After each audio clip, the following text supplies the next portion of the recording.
On Christmas Eve, I embarked on what I hope will be my first YouTube video. It's a little clumsy. I don't have much specialized equipment. It was all shot on the iPhone, and I'm just now getting started in the process of editing it. I will be speeding up certain parts, probably deleting certain parts, and probably making a little bit of a mess that will demonstrate how amateurish it is and how new I am at this. But I hope that some people will enjoy what we're dispensing here, and we may do some more if there's not a terrible outcry to stop what's going on. Join in here and watch us, see if you find anything to like. If so, click that like button, subscribe, and hit the bell to get future possible videos to come. Today, I'm going to make something that I learned from my dad, who lived in New Orleans for 4 years. It is called olive salad. Later, I heard people call it muffalata. I thought they said muffalata. It's supposed to be muffaletta, which is actually the sandwich that is made with the olive salad. And the olive salad apparently is properly called tapenade. And there are so many different ways of making it. We're gonna do our way. I'm gonna try to stay as close to my dad's recipe as possible.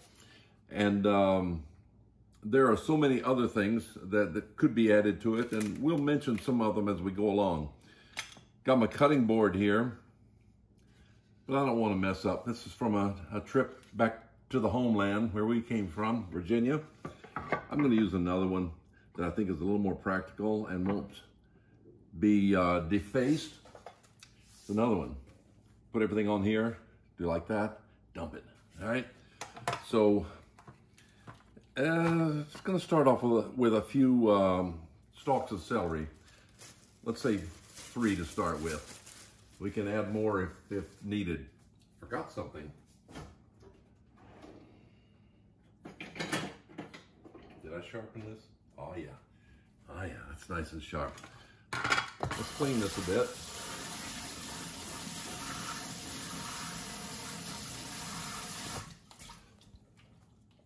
All right.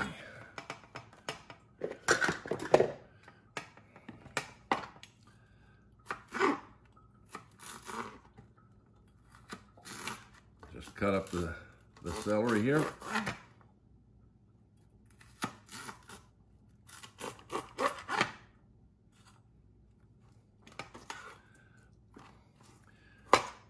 You have to speed this up a little bit.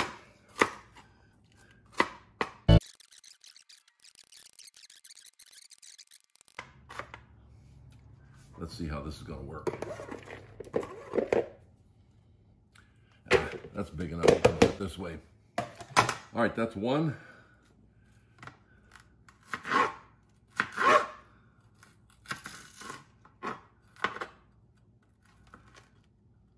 Oh, you're being uncooperative.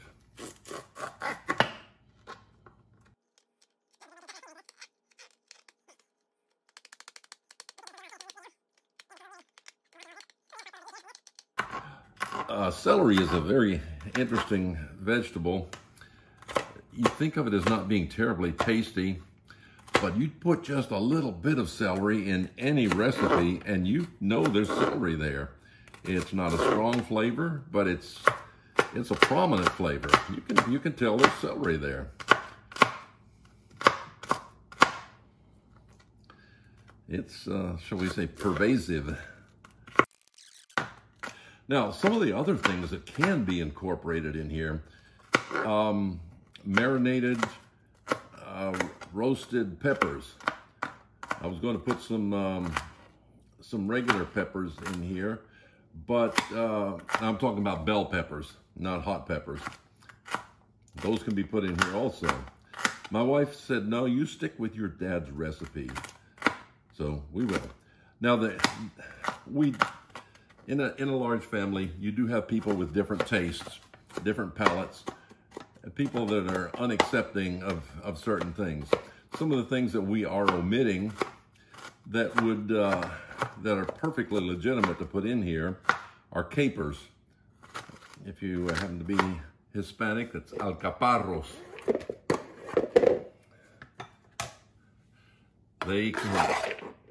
They're a perfectly legitimate thing to put in here. All right, that's probably enough of that. Now, let's go to the easy part. I said, let's go to the easy part. Not gonna be easy, are you?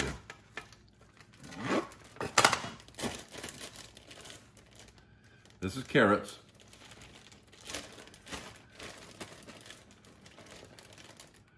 They're already shredded. That's what makes it easy. But I do want them shorter.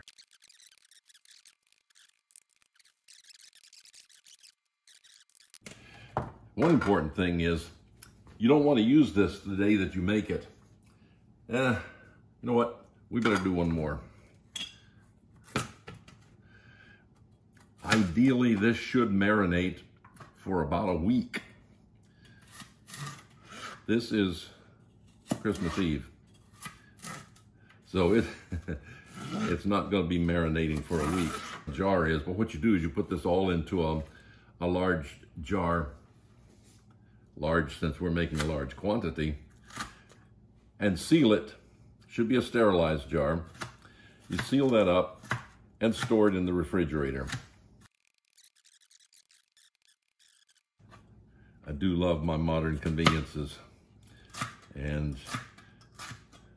if she were not hovering somewhere, I would have this thing in the food processor in a minute.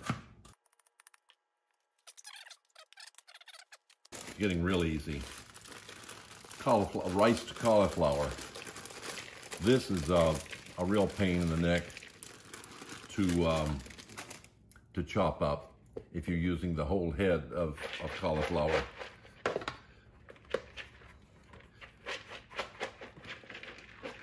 Gonna use this so I don't scratch my plastic bowl. All right.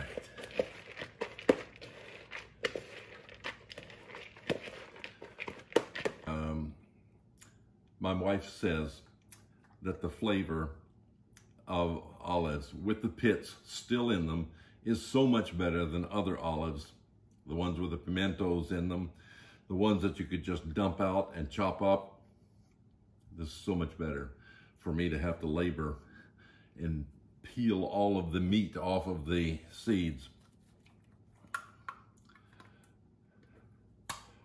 So maybe we won't make you endure watching that. Here, a colander would be a real nice thing to have right now. Leave a bit of a mess behind. I'm working in the kitchen.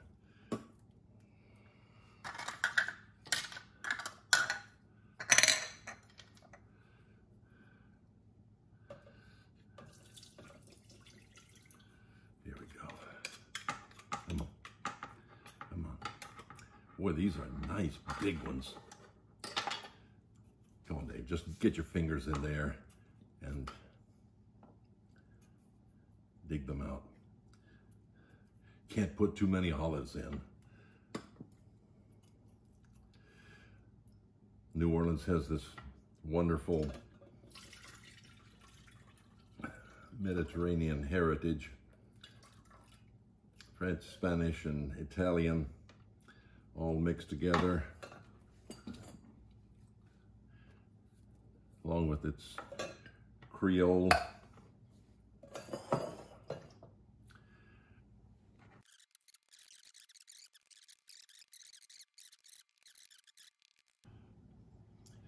Some people will put in balsamic vinegar, and of course anything Mediterranean has got to have olive oil in it. And the olive oil is what takes all the flavors, soaks up all the flavors, spreads it out amongst all the constituents. The particular value of the cauliflower You know, it's got all these interstices, all the little spaces in it that absorbs all those flavors and holds it in there. It doesn't have a whole lot of flavor itself, but all those flavors that are mixed up are held there in the cauliflower. Cauliflower is a very versatile constituent. I'm trying to avoid, as long as possible, tackling those other olives. That's going to be the real bear. But rest assured, those other olives will be in here.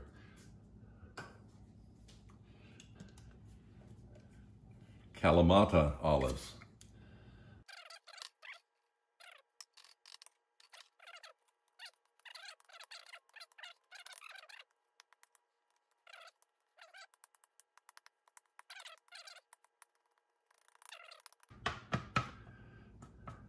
Boy, it's great to have fingernails on the back of your fingers. I would have taken a finger off just then.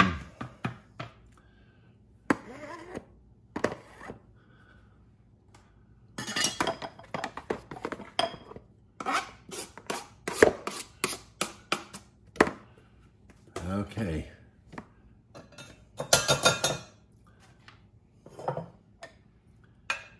You go back in there and protect your brothers.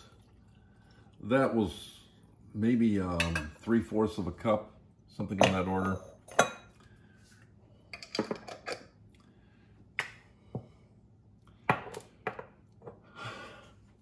This is a wonderful ingredient. You could put garlic, but many of the constituents in here are supposed to be marinated. You really should have artichokes, marinated artichoke hearts. We don't have those, so we have something marinated here. Garlic, marinated garlic. Old South, you can't get it all year long. We have tried to get it written to the company, and they say, well, check back with us on such and such a date. And sure enough, when the garlic crop came in, they had them. We go a little heavy on garlic.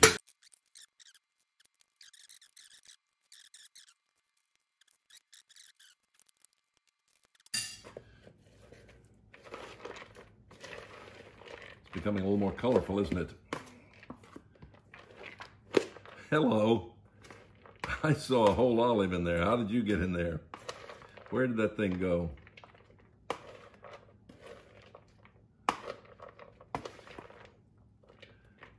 Well, we'll find it later, I hope. Okay. We'll put this aside to be used later, maybe.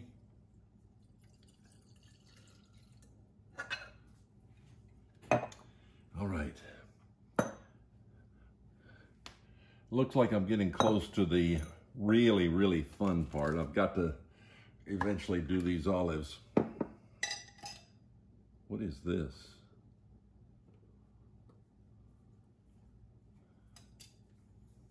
Okay.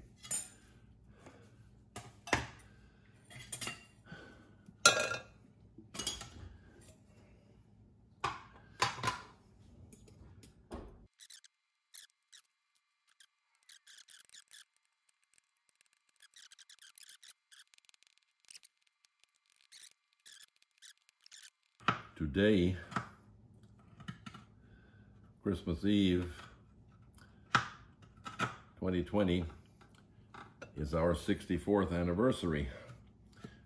And we have a date at Carrabba's for lunch. One of the grandkids has to work today. We're going to go to dinner. One of the grandkids has to work this evening. So in order for him to be able to go with us, we're going to do the luncheon thing rather than the dinner thing. We hope to be making more of these videos in the future. This is our first one. in Dream's Kitchen. If you wonder why we call it that, the family name is Reams, R-E-A-M-S. My name is Dave, D. Reams. Dreams.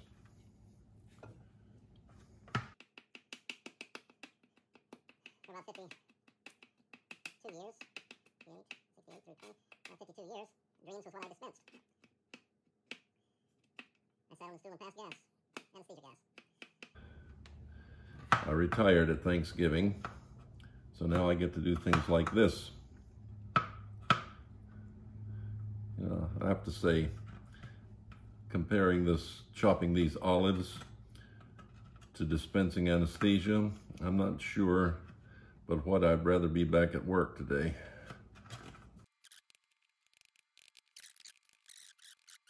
Spoons and cups, and studiously avoiding them. I think that's the way good recipes are done. A pinch of this, a pinch of that.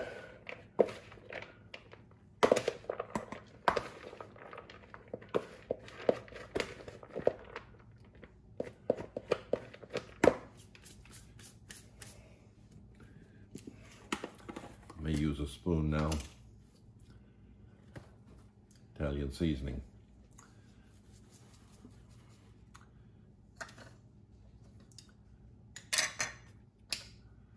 What's this? Teaspoon.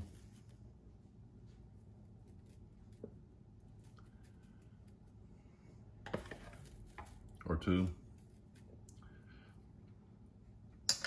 Now I'm sure that one of the things in here is rosemary, but I have a friend that I worked with for many years who grew way too much more rosemary than she could personally use, and she used to give it to me, and we could not use it when it was fresh, so as it dried, we put it in a coffee grinder and ground it up. We've had this for years. Wonderful. And I've still got a large container with the unground rosemary in it. I don't know when we'll ever use it. I've probably got enough to last the rest of my life. Unless I go past the century mark. So we got the seasonings in here. What is it? Oh. Excuse me, Virginia.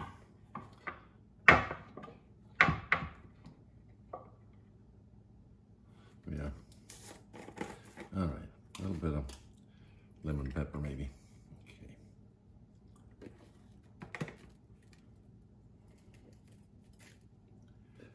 All righty.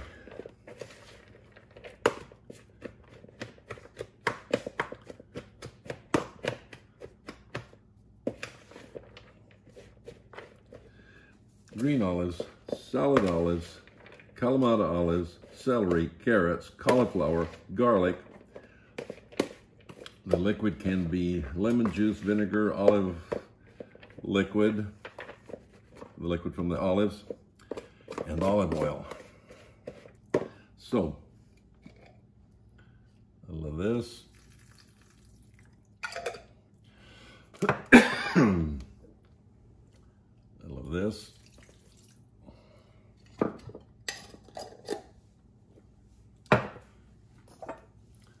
This from each of the things that we chopped up. To this we're going to add the olive oil. Be sure you use exactly that amount. Some of this olive juice. Now I'll try to find some balsamic vinegar or lemon juice to add in here, but once it's in the jar, we'll top it off with enough liquid to cover the tapenade, so that it stays covered in all the juices, so that everything can marinate and spread, all the flavors spread out through all of its constituents. Well, as you can see, we doubled the recipe. And we're putting, whoopsie doodle, we're putting the second dosage in here.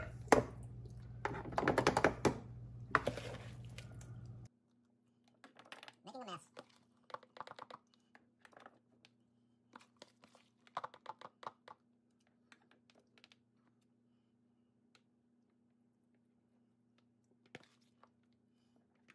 This is coming out just about right.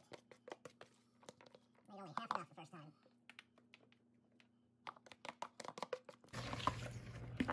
Ah, one thing I forgot. We've got to squeeze a lemon. So that's going to go in here, along with the liquids from the olives and the marinated garlic. Now we'll put the lemon juice in there, and we'll be done. Well, we did indeed make a second batch of the olive salad. I had the good sense this time to make it in reverse order. In other words, doing that really difficult part of the olives with the seeds still in them. I did that first, got all the hard parts done, then left the easy parts for the end and put everything together. And it was greatly appreciated for Christmas dinner. A lot of it was eaten. A little bit was left over, so I was able to have some more last evening on the day after Christmas, Boxing Day, as I believe it's called elsewhere in the world. Thanks for watching.